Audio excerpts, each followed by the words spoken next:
Busa kamo karon mga kaigsunan kay galaan. Kamo karon ba nagtanaw?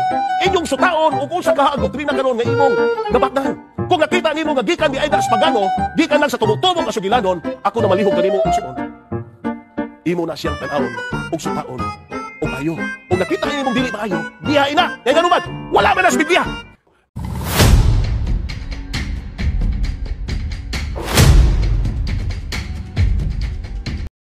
Mao ni ang awhag sa itong higala nga pastoy sa gitawag og Seventh-day Adventist. Ingon pa niya, ibiyaan gyud daw ng mga pagtulunan nga iyas pagano, dili iya sa Dios ug wala nakasulat sa balaang kasulatan. So mao na mga membro sa Seventh-day Adventist, hinahinay na mo og hawa diha. Tungod sa hinungdan nga kanang inyong pundok manggod, wala maguna sa Biblia. Never ka makabasa og Seventh-day Adventist sa Biblia. Never pug ka makabasa nga ang mga Amerikano nga si Ellen G. White, James White, Joseph Bates ug si G.N. Andrews gisugo sa Dios aron magparehistro sa iglesyang gitukod ni Kristo. Wala kay mabasa. Wa pug kay mabasa nga ang Seventh-day Adventist gitagaan og katungod nga mo implement sa gitawag og sugo sa Dios. Samot nang walay mabasa nga kana bitong pagkapalpak ni William Miller sa pagpanagda sa nga si Kristo mobalik ni adtong 1844 kana mini magyud na nga propeta unya kabalo magyud ta nga kining Seventh-day Adventist nagikan anang maong gitawag og punduka nagikan ni anang maong gitawag og kining Adventism nga gitukod ni William Miller nya nanagda ni adtong 1844 palpak man so bot pasabot kanang maong pundok nga magikan gani sa palpak nga propeta wala gani sa Biblia, biyay, oy, ano mag-antos maman ka dinha? O tanawan ning awhag sa inyohang gitawag og pastoy, biyain na ninyo. No, lain pa. Kini nga ilang tawag ini mga pagtulunan nga palso ba, kung baga, adlong ipapahulay, nya pagkamat paabot sa implementation nila, dili maong nakasulat sa Biblia, kay ang adlong ipapahulay nila, gipanguluhan man og pastoy, nya di sa Biblia, ang adlong ipapahulay nila, sa balaang kasulatan, gipanguluhan man og gitawag og pari. So unya, mapadayon pa mo diha. Mapadayon pa mo anang pundok nga gitukod og Amerikano. Mapadayon pa mo anang gitawag pundok nga nagatudlo, nagatuo og mga butang bisag usa na lang kagkudlit sa balaang kasulatan di gyud mabasa. Actually, sayon kaayo ang pag-angkon eh. Sayon kaayo ang pag-angkon pero ang problema ana, lisod kaayo ang pagpamatuod. Claiming and proving are two different things. So, kung maangkon mo nga namos Biblia, i-prove ninyo nga namo connection na ng Biblia. Ang Seventh-day Adventist dili og wala gyud na hitabo nga connected sila sa gitawag og balaang kasulatan. Again, ang Seventh-day Adventist gitukod nag mga Amerikano. Gitukod og kano made in America nya nisulpot lang ni adtong 1863. Mo nang hinahinayon na ninyo nagbiya ng mga punduka ngano man kay mga impierno gyud tanawa. Awag yung pastor, tuuhin ninyo na, biyain ninyo na. Ang maong gitawag punduka. And at the same time, sa Katoliko, inyo haraman ng accusation, wala magyapon may tawag ining prueba.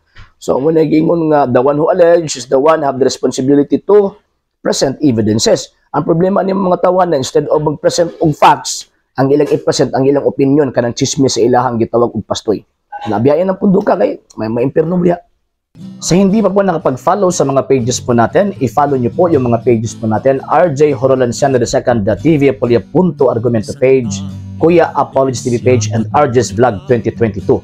And pwede rin po kayo mag-send po dyan ng Facebook stars. And also, sa ating po mga channels, sa hindi po nakapag-subscribe, subscribe po ninyo yung mga channels natin. Dalay Catholic, Apologies International Official, RJ Sano II TV, Kuya Apologies TV, and Barrio Kawayan Religious Forum. And pwede rin po kayo mag-send po dyan ng super sticker, super chats, and super thanks. And maraming salamat po sa mga kapatid at mga Katoliko na ulis pong tumutulong sa programa po natin. Maraming salamat po. Nang dahil po sa tulong at suporta po ninyo, ang programa pong ito, until now, andito pa rin po sa social media. And until now din po, nangangailangan pa rin po tayo sa tulong at suporta po ninyo dahil wala po kami magagawa rito mga sir, mga ma'am, kung wala po yung tulong at suporta po ninyo. Sa gusto pong tumulong, sa gusto pong sumuporta, pwede po ninyong ipadala ang tulong at suporta po ninyo sa pamamagitan po ng ating mga account numbers dyan po sa ating pong screen. And pwede nyo po kaming i-message sa ating pong page kung via remittance po yung papadala po ninyo. Maraming salamat po in advance.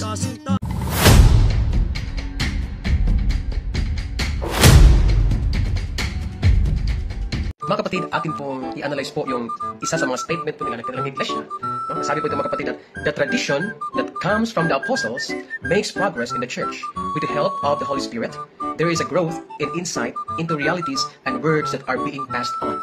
So ibig sabihin mga kapatid, yung tradisyon daw po nila na kanilang tinuturo ay galing pa daw po mismo sa apostoles na ito'y tumutulong po sa pag-progress po ng kanilang simbahan sa tulong po ng Holy Spirit. Simple lang po na analysis mga kapatid. Kung totoo talagang galing po sa apostoles, bakit po sila kumakain ng baboy?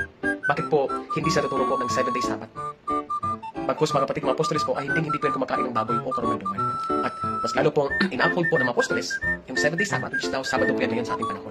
Bakit po magkasalamat po mga kapatid? So yung turo pa ng mga kapatid, yung pronouncement pa po sa iglesia, makita niya po na butas at very contradicting po kung ano pong turo ng mga apostoles na nasa Biblia. For sure, hindi po totoo ang apostoles yung sinusunod nila. Kasi totoo apostoles po, agree po sa Biblia. Kaunti pong kalaman, malaking pakinapang-salamat.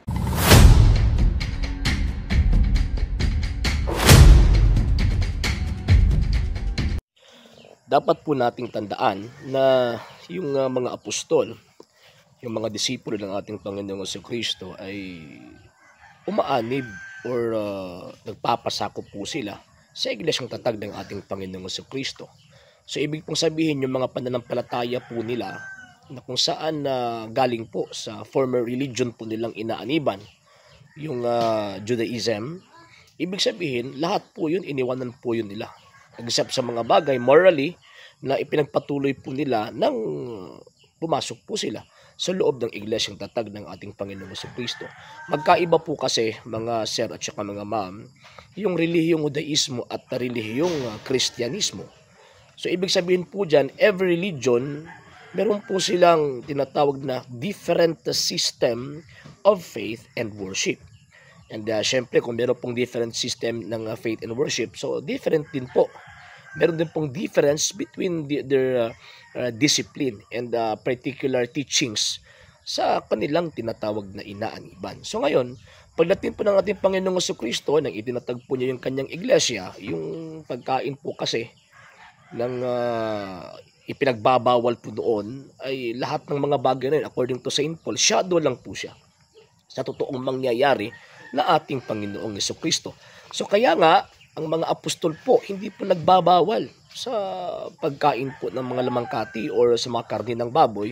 Bakit po? Kasi alam po nila na itong mga bagay na ito ay shadow lamang po sa totoong or sa fulfillment na ating Panginoong Jesucristo. Kasi tapos na po namatay ang Panginoon eh.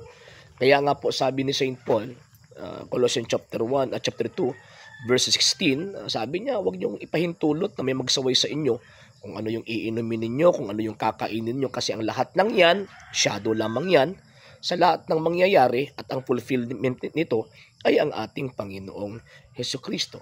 So kaya nga, sa Kristyanismo, hindi po particular ang mga Kristiyano concerning yung tinatawag na dietary law. So yung dietary law po kasi known po yan doon sa mga Hudyo particularly yung religion na tinatawag na Judaism. Hindi naman po yung Seventh-day Adventist, mga sir, mga ma'am. Kasi sa panahon ng ating Panginoong Jesucristo, wala pa pong Seventh-day Adventist. Hindi pa po nakapagtatag si Ellen G. White at saka yung mga barkada po niya mga Amerikano ng kani-kanilang tinatawag na sekta. Ang Seventh-day Adventist po kasi naitatag po siya mga around 1863. So ibig sabihin, yung mga Kristiyano na hindi po kumakain, yung sa teaching po nila, na hindi po kumakain ng karning baboy or tinatawag na hindi po namamahinga sa araw po ng tinatawag na Sabbath ng mga Hudyo, ay naano lang po yan, naitatag lang po yan mga around 1863. Yung mga Kristiyano po ha.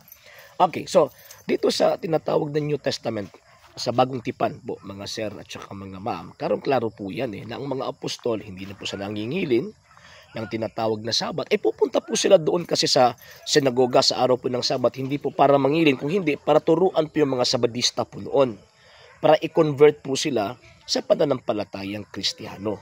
And syempre, kung pupunta po sila doon sa mata po ng mga Hudyo, sumusunod po sila sa araw po ng tinatawag na Sabat. So, pero kung titingnan po natin, kung iintindihin po natin yung nakasulat, wala na po yun Paso na po kasi yun. Kasi totoo na po na ang Panginoong Jesucristo, totoo po yung nangyari na ang fulfillment ng tinatawag na Sabbath, yun is yung pagpapahinga o pagpahinga ng ating Panginoong Jesucristo doon sa libingan ng araw ng tinatawag na Sabado. So kaya nga malinaw na malinaw po na ayon sa banal na kasulatan, yung mga apostol po noon, hindi na po sila nagpa-practice ng 70 Sabat. Instead, ang pinapractice po nila yung tinatawag na araw po ng linggo, kasi yan po yung panahon po kasi na sinamba po nila ang Panginoong Jesucristo And yan po yung commemoration ng tinatawag na victory ng ating Panginoong Jesucristo against sin. So yan po yung reason, mga sir, mga ma'am, na ang mga apostol po noon hindi na po sila nag-o-observe ayon sa teachings po ng mga Hudyo. Hindi na po. Kaya nga po sinasaway nga po sila sa tinatawag na mga Pariseyo noon, di ba? Sinasaway po sila. Bakit po? Kasi hindi na po sila nag-o-observe And lastly, mga sir, mga ma'am, ang mga apostol po kasi meron pong tradisyon. Yung tinatawag na apostolic tradition.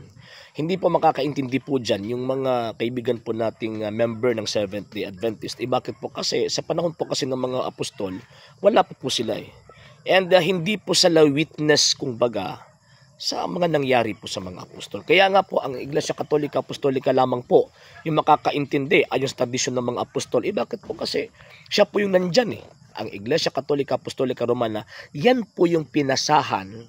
Sila po yung nag-receive sa tradisyon na ibinilin po ng iniwan po ng tinatawag na mga apostol. So yung question po niya about the pagkain, about the araw ng Sabat, academic po yan bakit po moot and academic? Kasi Judaic teaching po yan sa mga Hudyo po yan And ang religion po nila, Judaism, hindi po tinatawag na Christianity. Ang simbahan Katolika, Kristyanismo po siya So kaya nga tama po yun na tinanggap ng Iglesia Katolika yung tradisyon, at yung tradisyon na yun galing sa mga apostol. Yun yung mga bagay na at saka mga teachings na hindi po nakasulat sa Biblia na ipinasa po ito from the time of the apostles until now. Kasi yung word po kasi ng tradition is a teaching thing or practices handed down from one generation to another generation. And even the Bible, mga sir, mga ma'am, product po siyang tradisyon. Wala pong Biblia kung wala po yung tinatawag na tradisyon. So kaya nga, ang mga Katoliko, siya po yung totoong merong may hawak sa pananampalataya ng mga apostol. Bakit po? Kasi siya po yung tumanggap And at the same time, siya din po yung iglesyang tatag ng ating Panginoong Jesucristo. So the rest of that, mga peke na po yan. And isa po dyan yung Seventh-day Adventist. Sa hindi pa po nakapag-follow sa mga pages po natin, i-follow nyo po yung mga pages po natin, RJ Horolanciano II, TV Apolia Punto Argumento page, Kuya Apologies TV page, and RJ's Vlog 2022. And pwede rin po kayo mag-send po dyan ng Facebook stars. And also, sa ating po mga channels, sa hindi po nakapag-subscribe, i-subscribe po ninyo yung mga channels natin, The Lay Catholic, Apologies International Official, RJ Sano II TV, Kuya Apologies TV, and Barrio Kawayan Religious Forum. And pwede rin po kayo mag-send po dyan ng super sticker, super chats, and super thanks. And maraming salamat po sa mga kapatid at mga Katoliko na ulis pong tumutulong sa programa po natin. Maraming salamat po. Nang dahil po sa tulong at suporta po ninyo, ang programa pong ito, until now, andito pa rin po sa social media. And until now din po, nangangailangan pa rin po tayo sa tulong at suporta po ninyo dahil wala po kami magagawa rito, mga sir, mga ma'am, kung wala po yung tulong at suporta po ninyo. Sa gusto pong tumulong, sa gusto pong sumuporta, pwede po ninyong ipadala ang tulong at suporta po ninyo sa pamamagitan po ng ating mga account numbers dyan po sa ating pong screen. And pwede nyo po kaming i-message sa ating pong page kung via remittance po yung papadala po ninyo. Maraming salamat po in advance.